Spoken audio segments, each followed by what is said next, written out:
Bon, alors, toujours en forme? Oui. Oui.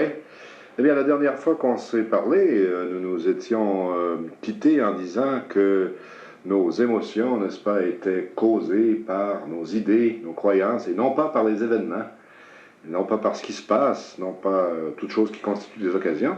Et nous nous étions dit que ce soir, nous parlerions de la confrontation, c'est-à-dire de la démarche qui consiste, en gros, là, je vais rentrer dans les détails dans un instant, la démarche qui consiste à modifier les idées et les croyances qu'on a dans l'esprit. Vous comprenez pourquoi c'est important de faire ça? Parce que finalement, bien sûr, ce sont ces idées et croyances qui sont la cause des émotions.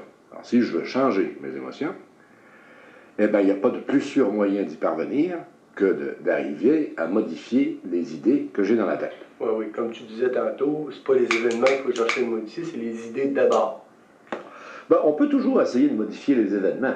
Des Oui. fois, c'est possible, puis des fois, ben, ça fait un raccourci qui est commode. Okay. Seulement, quand le même événement se produit 70 fois de suite, ça peut devenir très, très laborieux de le modifier. Et puis, dans certaines circonstances, par exemple, l'événement, il n'est pas modifiable parce qu'il est dans le passé et il n'y a pas moyen de le changer. Une personne, par exemple, qui me disait, il y a quelques mois, eh bien, si je suis à 40 ans timide, inhibé, refoulé, enfin, tout ce qu'il disait de lui-même, bien, disait-il, la cause de ça, c'est parce que j'ai été élevé comme ça par mon père et par ma mère quand j'étais jeune. Naturellement, il n'y a pas moyen de modifier la manière dont il a été élevé quand il était jeune. Ça s'est terminé, son éducation, disons, à 20 ans, quand son père et sa mère sont morts. Mais ça, il y a 20 ans, ça, on ne peut pas reprendre quelqu'un, le ramener dans le temps, le ramener à 0 ans, et puis lui faire un autre père, puis une autre mère, puis arranger les affaires, ça ne se fait pas. Puis ça sera inutile, de toute façon, puisque la véritable cause de ces émotions, comme la timidité, une forme d'anxiété, eh bien, la véritable cause se trouve non pas dans l'éducation qu'il a reçue, mais dans les idées qu'il s'est mis dans la tête à cette occasion-là.